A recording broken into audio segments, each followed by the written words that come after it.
MCR Pure Cotton Club, formals and casual shirts. அவனுக்கு ஏதோ romantic ideas வந்துடக்கூடாதுல்ல. அவனுக்கா உனக்கா? குறைந்த விலை நிறைந்த தரம், தங்கள் தேவைகள் அனைத்தும் ஒரே இடத்தில். ஜெயச்சந்திரன். அந்த திராவிடத்தை திராவிட முன்னேற்ற கழகம், அனைத்து இந்திய அண்ணா திராவிட முன்னேற்ற கழகம் அப்படிங்கிற அரசியல் கட்சிகள் சரியாக செயல்படுத்தலைன்னா நீ இந்த அரசியல் கட்சிகளை தான் விமர்சிக்கணும். பெரியார் பேசாத, பெரியார் சொல்லாத சொற்களை எல்லாம் கண்ணா பின்னான்னு எடுத்து பேசுறேன்னா விஜய் இதை புரிஞ்சுக்கிட்டு பெரியார கொள்கை தலைவனா ஏத்துக்கிட்டதுனால இப்ப விஜயோடைய ஐடியாலஜி தவறு அப்படின்னு நீ நிரூபிக்கிறதுக்காக இப்போ பொத்தாம் பொதுவா ஏதோ வாய்க்கு இது பேசுற. திராவிடம்ங்கிற பெயர்னாலதான் இன்னைக்கு தமிழர்களே புறக்கணிக்கப்பட்டிருக்காங்க. அண்ணாவுடைய கணுக்கால் சமமாகுமா உன் தமிழ்? அண்ணாவை விட நீ தமிழ்நாட்டுக்கோ தமிழர்களுக்கோ நீ பெரிய அறிவுரை சொல்லிட முடியுமா? அண்ணாவே தன்னுடைய தலைவன், தன்னுடைய கொள்கை பெரியார் தான் அப்படிங்கிற. நீ ஏதோ பொறுக்கித்தனமா அவனை வெட்டுறா நீ இப்போ பேசிக்கிட்டு இருக்கிற பாஷம் நல்ல அப்பனுக்கும் நல்ல ஆத்தாளுக்கும் பிறந்தவனா இருந்தா அடிக்கடி இதை சொல்றாரு. ஒரு புதுசா பிறக்கிறவனுக்கு நல்ல ஆத்தா அப்பா அம்மா எதுக்கு? ஆசை வந்துடுச்சுன்னா அம்மாவோ அக்காவோ மகளோ யாரா இருந்தாலும் அதை அனுபவிங்க அப்படின்னு யார் சொல்றாரு? இது பிரம்மன் தானே உண்டாக்குன தன் மகளை சரஸ்வதி பின்னாடி அவளை காமுற்று அவளை கட்டி அணைக்க போறான். அப்ப சரஸ்வதி ஓடுறா, என்ன என் அப்பா என்னை கட்டி பிடிக்க பார்க்கறான் அப்படின்னு ஓடுறா. ஓடும்போது சிவன் தடுக்கிறான் பிரம்மனை. என்ன பிரம்மா இப்படி பண்ற, பெத்த மகளையே துரத்துறியான்னா அப்பா அவன் சொல்றான், பிரம்மன் சொல்றான், சிவனே உனக்கு படைப்பு சாஸ்திரத்துல ஆசை வந்தா மக என்ன தாய் என்ன இப்படியெல்லாம் உன் மதத்தில் எழுதி வச்சிருக்கடா, இப்படியெல்லாம் உன் கடவுளுடைய கதை இருக்குதுடா. இப்படி விளக்கும் போது பிரம்மனுடைய வார்த்தைகளா இதை சொல்றாரு. இப்போ சீமானோட பேச்சுக்கு அண்ணாமலை சப்போர்ட் பண்ணி பேசியிருக்காரு. இதுக்கான ஆதாரங்கள் இருக்கு. நானே அந்த ஆதாரங்களை பொது வெளியில் விடுறேன். பாஜகவுடைய பி டீம் அப்படிங்கிறது மிக நிரூபணமாகுது. ஏன்னா அவர்கிட்ட இருக்கிற பேச்சாற்றலால பாஜக அவர் பின்னாடி நிற்குது.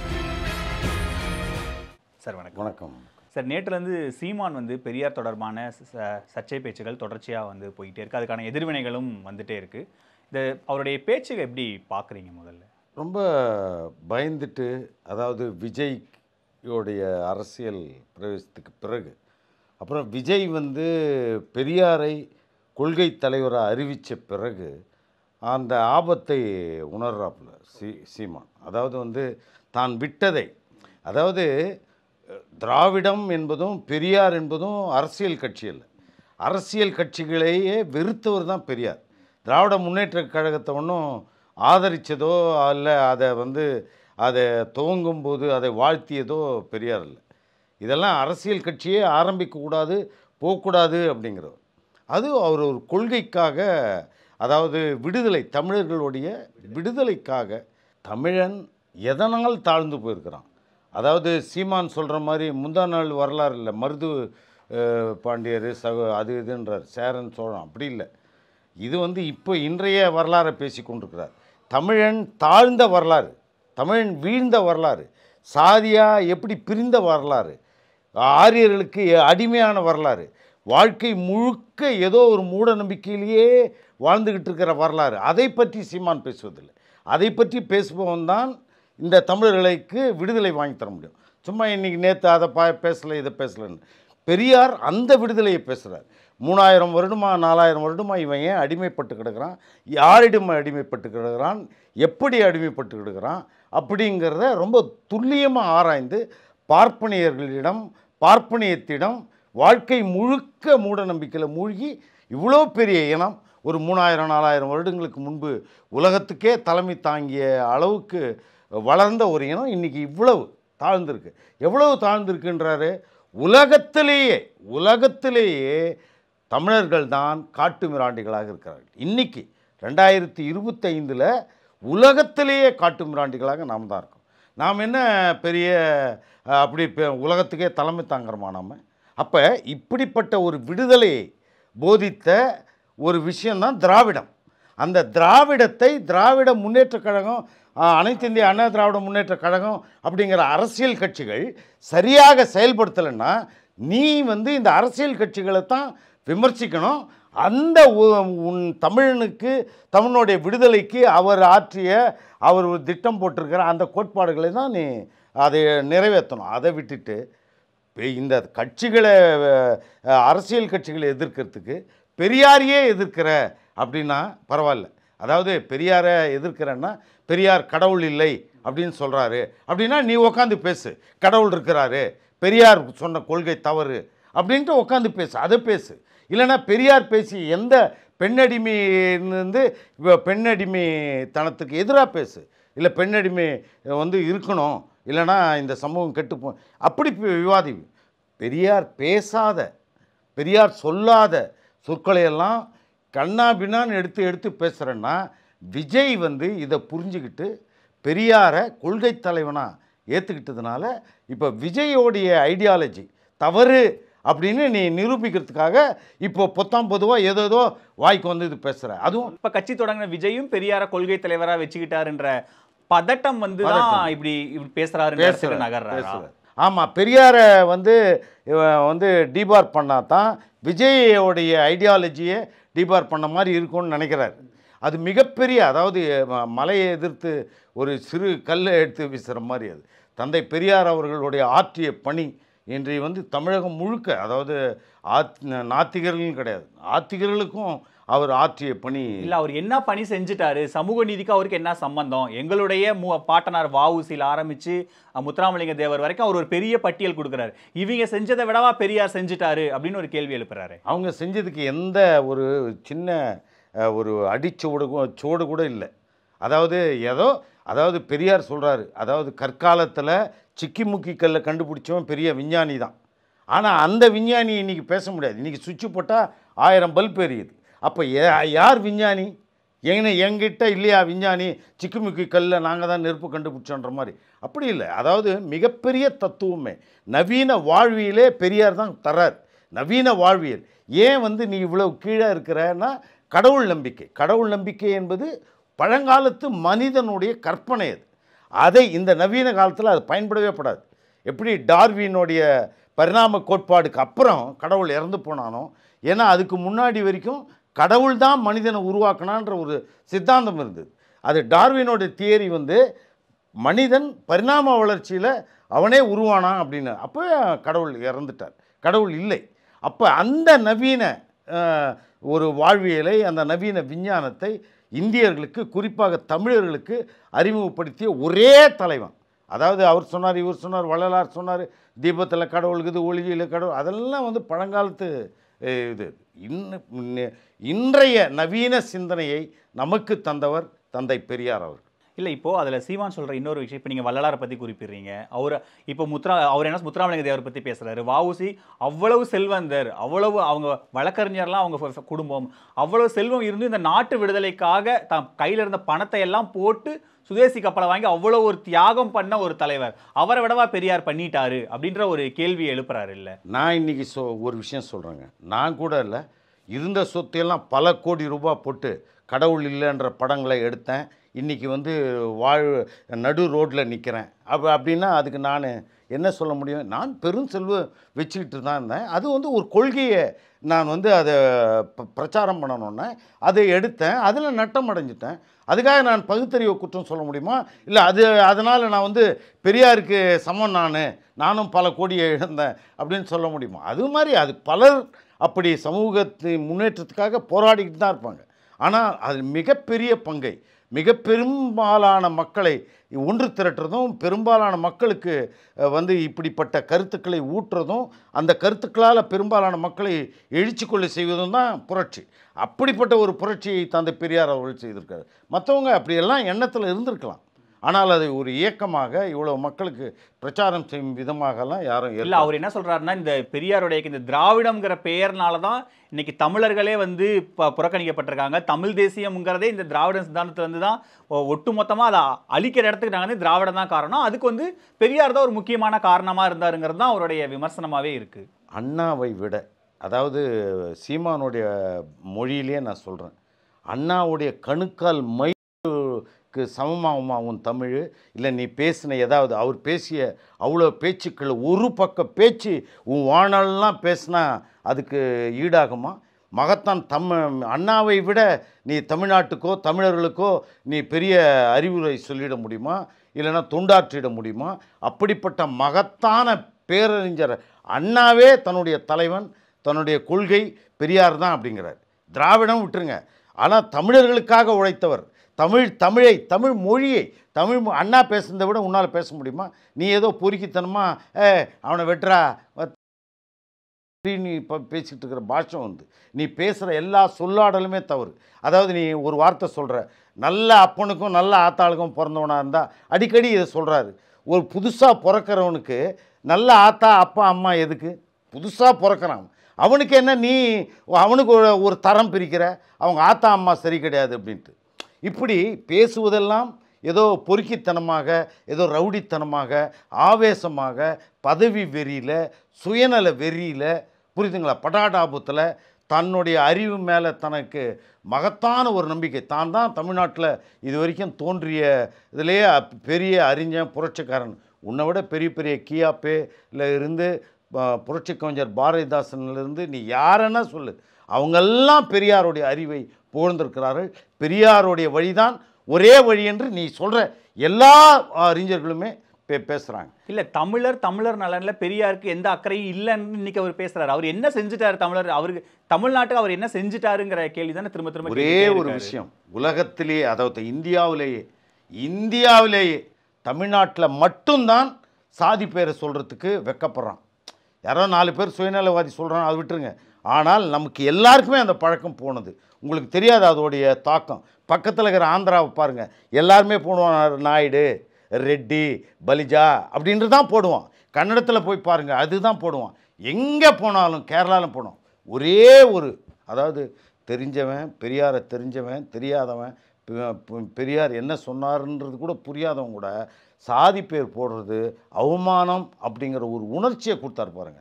அந்த உணர்ச்சிக்கு ஈடாகாது. முதல் படி இந்த இந்தியாவில் அப்படி சாதி பெயரை பார்த்தாலே ஒரு அருவருப்பாக உணரக்கூடிய ஒரு ஒரு நிலையை ஏற்படுத்தியதே மகத்தான ஒரு வேலை அப்படின்றாங்க. இல்லை, அவர் ஆரம்ப கட்டத்தில் நானுமே திராவிடத்தில் தான் இருந்தேன், பெரியாரோட கொள்கைகளை தான் தொடர்ந்து ஃபாலோ பண்ணிகிட்டு இருந்தேன். ஆனால் ஒரு கட்டத்துக்கு மேலே எனக்கு நிறைய வாசிப்புகள் வரும்போது தான் இந்த திராவிடம் எவ்வளவு தமிழர்களை ஏமாத்துதுன்னு நான் தெரிஞ்சதுலேருந்து தான் நான் வெளியில் வந்து தான் நான் பெரியாரை நான் விமர்சிக்க ஆரம்பிக்கிறேன் அப்படின்ற ஒரு புள்ளியும் சொல்கிறேன். நான் எனக்கும் திராவிடம் தெரியாமல், ஆனால் இந்த திராவிடத்தினால தமிழர்கள் எவ்வளோ பாதிக்கப்படுறாங்க. 2008 இன அழிப்பில் ஆரம்பித்து அவர் நிறைய விஷயங்களை பட்டியலிடுறாரு. ஆனால் அவரும் பெரியாரை படித்தவர் தான். இப்போ இந்த திடீர் இது விஷயங்கள் ஏன் பேசுகிறாரு? இந்த இன அழிப்புலலாம் எனக்கு அதிலலாம் நான் ஈடுபட விரும்பலைங்க.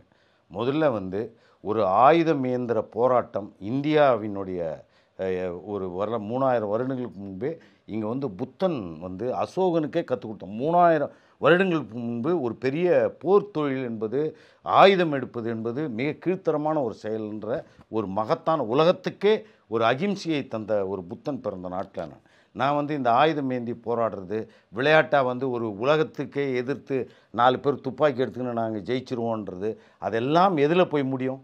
இப்படி துக்கத்துலேயும் இன்னும் இந்த 4 பேர் சாகிறது இல்லாமல் ஒரு 4 லட்சம் தமிழர்கள் செத்து போனது தான் மிச்சம். அதுக்காக நம்மளை அடிமைப்படுத்தும் போது நம்ம அடிமைப்படுத்தும் எல்லாவற்றுக்கும் உரிமை. உரிமை என்பது எப்படி பெறுவது என்பது இருக்குது.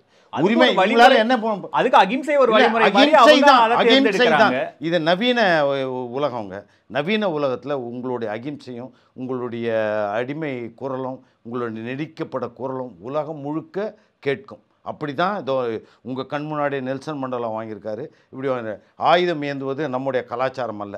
2வது, ஆயுதம் ஏந்தின ஒரு தலைவன், அவர் இலங்கையில் இருக்கிறார். அவர் இலங்கைக்கு இங்கேயே பெரியாரை கேட்கும்போது, பெரியார் ஏன்பா நானே அடிமைப்பட்டு கிடக்கிறேன், இன்னொரு அந்த நாட்டுக்குள்ளே நான் தலையிட முடியாது அப்படிங்கிறார். அப்படிப்பட்ட ஒரு தமிழ் மொழி பேசுகிறாலும் அது வேற்று நாடு, அது வேற்று நாட்டோடைய பிரச்சனை. அந்த தலைவனுக்கு தூக்கின்னு இங்கே இந்த மண்ணுக்கு என்ன தேவை? இந்த மண்ணுடைய மக்களுக்காக போராடினவன் யார்? அப்படிப்பட்ட ஒரு தலைவனை நீ எடுத்து செய்திருக்க வேண்டிய வேலையை. தமிழர்கள் தமிழ்நாட்டில் மட்டுமா சார் இருக்காங்க? அவங்க உலகம் ஃபுல்லாக உலகம் முழுக்க இருக்கட்டும். அதாவது ஆசை வந்துடுச்சுன்னா அம்மாவோ அக்காவோ மகளோ யாராக இருந்தாலும் அதை அனுபவிங்க அப்படின்னு யார் சொல்கிறாரு? இது வந்து பிரம்மன் தானே உண்டாக்கின தன் மகளை சரஸ்வதி பின்னாடி அவளை காமுற்று அவளை கட்டி அணைக்க போகிறான். அப்போ சரஸ்வதி ஓடுறா, என்ன என் அப்பா வந்து என்னை கட்டி பிடிக்க பார்க்குறான் அப்படின்னு ஓடுறா. ஓடும்போது சிவன் வந்து தடுக்கிறான் பிரம்மனை. என்ன பிரம்மா இப்படி பண்ணுற, பெத்த மகளையே துரத்துறியான்னா அப்பா அவன் சொல்கிறான், பிரம்மன் சொல்கிறான், சிவனே உனக்கு வந்து படைப்பு சாஸ்திரத்தில் ஆசை வந்தால் மக என்ன தாய் என்ன சகோதரி என்ன அப்படிங்கிறது எந்த வித்தியாசமும் இருக்காதுன்றது உனக்கு தெரியாதா? அந்த முறைப்படித்தான் நான் வந்து என் மகளை வந்து விரும்பினேன் அப்படின்னு பிரம்மன் சொல்கிறான் சிவன்கிட்ட.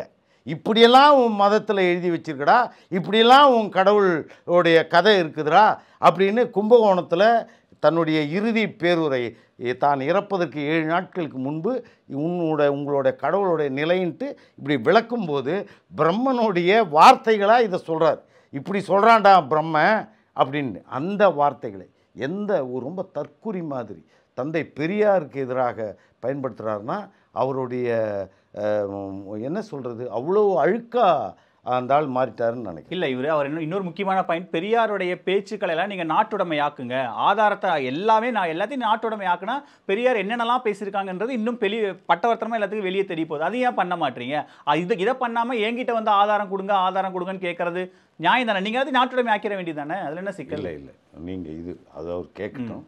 ஆனால் அவர் என்ன, இது ஒரு ஆதாரம் இல்லாமல் ஒரு சாதாரண ஒரு மனிதனையே இப்படி ஒரு குற்றம் சொன்னால் அது வந்து ஏற்றுக்கொள்ள முடியாது. ஒரு சாதாரண மனிதன். அப்போ இவ்வளோ பெரிய ஒரு தலைவனை, இவ்வளோ பெரிய வழிகாட்டியை நீ வந்து இவ்வளவு போகிற போக்கில் நீ வந்து இப்படி அவர் சொல்கிறார், யார் மேலே யாரோட வேணுமா படுத்துக்கங்கன்னு இப்படிப்பட்ட ஒரு, அதாவது அவருடைய அவரை கேட்கவே அவர் பக்கமே திசை திருப்ப கூடாது, மக்கள் திசை திரும்பவே கூடாது அப்படிங்கிற ஒரு சூழ்ச்சி எண்ணத்தோடு சொல்கிறார். இப்போ இவ்வளோ பெரிய வார்த்தை சொல்லும்போது நீ இருக்கணும்ல உங்ககிட்ட, இந்த இடத்துல இந்த புஸ்தகத்தில் இந்த மாதிரி மதுரையில் கோயம்புத்தூரில் இந்த மாநாட்டில் சொன்னார் அப்படிங்கிறது நீ நாட்டுடைமை ஆக்கிறது இருக்கட்டும். அப்புறம் நீ முதல்ல இப்படிப்பட்ட ஒரு ஆதாரம் இல்லாமல் அப்போ நீ வாய்க்கு வந்ததை சொல்கிறன்றது இதிலேருந்து புரியலையா உங்களுக்கு?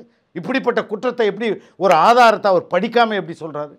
இல்லை, அவர் என்ன சொல்கிறாருன்னா, இப்போ ஒரு ஆணைமுத்தோட ஒரு புத்தகத்தை கோட் பண்ணுறாரு, அதெல்லாம் நீங்களே வச்சுக்கிட்டீங்க, அதெல்லாத்தையும் பொதுவெளியில் எடுத்து போடுங்க, அதை தான் அரசுடைமையாக்குனா எல்லாரும் பார்த்து தெரிஞ்சுக்குவாங்கல்ல அப்படின்ற ஒரு பாயிண்ட்டையும் நீங்கள் பாண்டிச்சேரி செய்தியாளர் சந்திப்பில் கோட் பண்ணி சொல்கிறாங்க. அதாவது புத்தகங்கள் விற்குது, இந்த புத்தகங்கள் ரகசியமாக எங்கேயோ ஒரு ஃபைலில் உள்ள வச்சுக்கிட்டு இல்லைங்க. இது வெகு காலமாக பெரியார் இறந்த பிறகுலேருந்தே எல்லா பேச்சுக்களும், விடுதலையில் வர்ற பேச்சிலிருந்து அவருடைய தலையங்கங்கள்லேருந்து எழுத்துலேருந்து எல்லாமே புத்தகமாக்கப்பட்டது. பல வருடங்களாக இது விற்கப்படுது. அதிலிருந்து செய்திகள் தான் நீங்கள் வெளியில் எடுத்து பேசுகிறீங்க. இந்த செய்திகள்லாம் யார் பரப்புனதுன்னா எச் ராஜா மாதிரி பார்ப்பனர்கள். ஏன்னா பார்ப்பனியத்தை ஒழித்தால்தான் தமிழர்களுக்கு விடுதலைன்னு தெளிவாக பெரியார் சொல்லும்போது பார்ப்பனர்களுக்கு தங்களுடைய பொழைப்பே போய்டுன்னு நினைக்கிறான். அவன் வந்து என்னென்ன இங்கே இப்போ தன்னுடைய பிழைப்பே வந்து இந்த மக்களை ஏமாற்றுறதுல தான் அவன் பொழைச்சிக்கிட்டு இருக்கிறான். அந்த பொழைப்பு போய்டுன்ட்டு அவன் பெரியார் மேலே எப்படியெல்லாம் கல்லை எறிய முடியுமோ, எப்படியெல்லாம் வசைப்பாட முடியுமோ, எப்படியெல்லாம் பொய் சொல்ல முடியுமோ அது சொல்கிறான். அதை எடுத்து தான் திருப்பி இவர் பேசுகிறாரே தவிர எந்த புத்தகம் படித்தோ எந்த ஆதாரம் பார்த்தோ இவர் பேசலை அப்படிங்கிறது தான். இப்போது சீமானோட பேச்சுக்கு வந்து அண்ணாமலை வந்து சப்போர்ட் பண்ணி பேசியிருக்காரு. இதுக்கான ஆதாரங்கள் இருக்குது, நானே அந்த ஆதாரங்களை பொதுவெளியில் விடுறேன், அண்ணன் சீமான் வந்து சரியாக தான் வந்து இப்போது பேசிகிட்டு இருக்காரு அப்படின்ற ஒரு பாயிண்ட்டை சொல்கிறாங்க. ஸோ ஏற்கனவே பாஜக தொடர்ச்சியாக பெரியாரை விமர்சிச்சுட்டு இருந்தாங்க, இப்போ சீமானும் விமர்சிக்கிறாரு அப்படிங்கும்போது பாஜக கிட்ட இருந்து ஆதரவு குரல் வருது. இந்த சப்போர்ட் இது எப்படி பார்க்குறீங்க? அதுதான் இது உள்ளுக்குள்ளே. ஏன்னா ஒரு சுகபோக வாழ்க்கை வாழ ஆரம்பிச்சிட்டோம் சீமானை போல். ஒரு 5 லட்ச ரூபா வாடகை, ஒரு கோடி ரூபாய் காரு, அப்புறம் தினம் ஒரு 50,000 ரூபாய் செலவு அப்படிங்கிற மாதிரி, தினம் மாதத்துக்கு ஒரு 50 லட்ச ரூபா செலவு அப்படின்போது ஏதோ ஒரு கோல்மால் இதில் வாழ்க்கைக்குள்ளே போயிட்டா அவன் வந்து காமராஜர் மாதிரியா அவன் சிம்பிளாக இருக்க போகிறான், இல்லை அண்ணா மாதிரி அவன் சிம்பிளாக இருக்க போகிறான். நான் மக்களோடைய அவன் அப்படி இல்லை. அந்த ஆள் வந்து ஒரு சுகபோக வாழ்க்கைக்கு பழகிட்டார். அந்த மாதிரி ஒரு சுகபோக வாழ்க்கைக்கு தான் என்ன செய்கிறோம் அப்படின்னு கூட தெரியாமல் செய்கிறதுல இதில் பின்னாடி இப்படி பிஜேபி கிட்ட இருந்தோ இல்லை பல இப்படி இந்துத்துவா கிட்ட இருந்தோ இவருக்கு பல பண உதவி கிடைக்கிறதுக்கு வாய்ப்பு இருக்குது. நான் இது வரைக்கும் நம்பினதில்லை. ஏன்னா நெடுநாட்கள் நான் வந்து சீமானோடு இருந்திருக்கிறேன். சீமானுடைய பல நல்ல குணங்கள் எனக்கு தெரியும். அப்படி இருந்ததுனால தான் நான் வெகு நாட்கள் நான் வந்து சீமானை விமர்சிக்க கூட ரொம்ப தயங்குவேன். ஆனால் இப்போ சமீபத்து நிலைமை வந்து கட்டுக்கடுங்காத நிலைமை, அவர் தன்னை மறந்த நிலைமை, தான் வந்து எப்படியாவது ஆட்சியை பிடிச்சணும், அதெல்லாம் நடக்காது. உண்மையான உழைப்பில் பெரிய பேரறிவு ஆற்றல் இருந்தாவே போதும் மக்களை கவர்வதற்கு. இப்படி பொய்களை சொல்லி இப்படி பெரிய பெரிய மகத்தான இந்த தமிழர்களுக்காக உழைத்த மகத்தான மனிதர்களை நீங்கள் குறை சொல்கிறதுனால இது சீமான் தான் அடிபட்டு போயிடுவார். சீமான் தான். இப்போ இதுல முக்கியமா இன்னொரு விஷயம் என்னன்னா, தமிழ்நாட்டுல பெரியார் தொடர்ச்சியா பேசுபொருள்ல இருந்துட்டே இருக்காரு. ஆனா சீமானதுக்கு முன்னாடி திமுக அதிமுகவை கடுமையா விமர்சிப்பாரு, அவங்களுடைய கொள்கைகளை விமர்சிப்பாரு, களத்துல இறங்கி போராடுவார். ஆனா இப்ப சமீப காலமா வந்து சித்தாந்தத்துக்குள்ள போறாரு. அந்த திராவிட இயக்கத்தை பத்தி விமர்சிக்கிறாரு, திராவிட கழகத்தை பத்தி விமர்சிக்கிறாரு, பெரியாரை பத்தி விமர்சிக்கிறாரு. இந்த போக்கு அப்படியே ஒட்டுமொத்த அரசியல் விமர்சனத்துல இருந்து அது சித்தாந்த நோக்கியான விமர்சனத்தை நோக்கி நகருது இல்லை. அதை எப்படி பாக்குறீங்க? அவர் இப்பவும் சொல்றாரு, பெரியார் இந்த திராவிட வந்து என்ன அடிமைப்படுத்து, அதை பெரியாரை விமர்சிக்கிறது தான் என்னுடைய பிரதான வேலை, திராவிடத்தை ஒழிக்கிறது தான் என்னோட வேலை அப்படின்னு சீமான் இன்னைக்கு பேசுறாரு. இந்த போக்கை எப்படி பாக்குறீங்க? அதுதான், அதாவது சித்தாந்தத்தை எதிர்க்க முடியல அவருக்கு வந்து. இந்த கொள்கை நான் சொன்னேன், இது திராவிடம் என்பது பார்ப்பனியத்துக்கிட்டிருந்து தமிழனை விடுவிப்பது. பார்ப்பனியத்தோடு நீ வந்து தமிழன் வந்து முன்னேற முடியாது.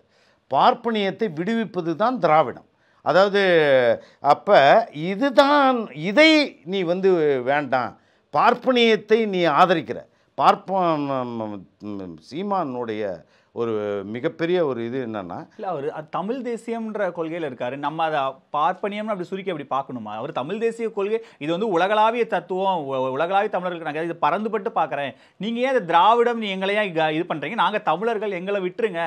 தமிழர்கள் பெரியார் என்ன செஞ்சாரு, நாங்கள் தமிழர்கள் எங்களை ஓரமாக விட்டுருங்கிற மாதிரி தான் அவர் பேசுகிறார். இல்லை, 24 மணி நேரம் இந்த தமிழ் 24 மணி நேரமும் இவன் வந்து மூட நம்பிக்கையில் தான் பிறந்ததுலேருந்து இறக்குற வரைக்கும். நல்ல நாள், கெட்ட நேரம், இன்றைக்கி அமாவாசையா, இன்றைக்கி பாட்டியம்மா, இன்றைக்கி பௌர்ணமியா, இன்றைக்கி எந்த கோயில் அந்த இப்படி சிக்கி கிடக்கிறாங்க.